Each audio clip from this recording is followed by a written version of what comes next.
Hello everyone, my name is Loc. I am currently living in Manchester, UK. Miss Hang has asked me to make a video and talk about motivation. So I hope that in this video I can explain this concept to you by giving some of my personal examples as well. So when we talk about motivation, it is really important to understand what motivates you. In a way, this is your ultimate goal that you're trying to achieve. It is either from an internal factor or an external factor.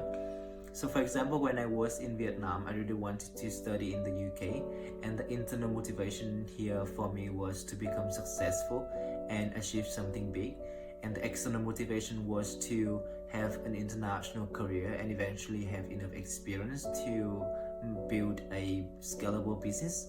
So I think having this ultimate goal in mind is really important. It acts like a northern star that helps you to plan for the next steps in order to achieve that goal.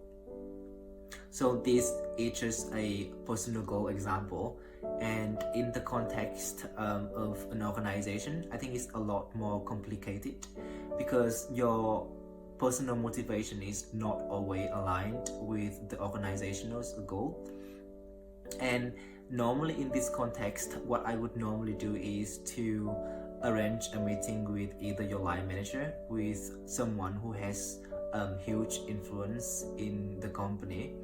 So by having the meetings with these people, I would normally discuss to see what I can do or what I can contribute in order to support for the organization goal, but at the same time that is more in line with my personal goal or my personal motivation.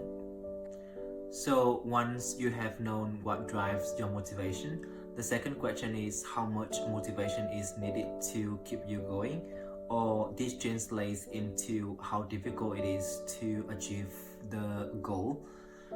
And going back to my example of having an international career, it wasn't easy at all for an international student, especially for someone who doesn't speak English as the first language. So when I was still studying my master degree, I tried to apply for an office job, and by applying for this job, I would have to compete with local students, and because they had a lot of advantages compared to myself, so I needed to prepare a lot harder for my interview in order to get a job. So in the business context, this is even trickier because your motivation is affected by your colleagues, your line managers, and other people.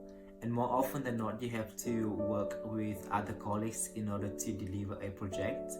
And this is not just your own effort anymore, this is the whole team effort.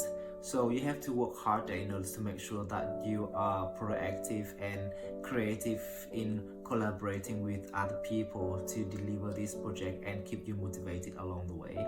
And finally, the persistence of your motivation is also really important. Quite often that your effort won't come into fruition, and if you stop right there, you won't be able to achieve your ultimate goal. So going back to my example of building an international career, it took me 2 years, both studying and working part-time jobs at the same time, just to prepare for my job when I graduated. At work, having this persistence is really crucial. A typical project would normally last somewhere between 6 to 12 months, and you would normally find yourself in a very difficult situation where, for example, a colleague would leave just halfway through of the project, and you would need to stay motivated for a long time in order to deliver your projects. So to conclude this video, you will be motivated if first, you know what drives your motivation, second, you know how much effort you need to put in, and the third, being persistent with your motivation.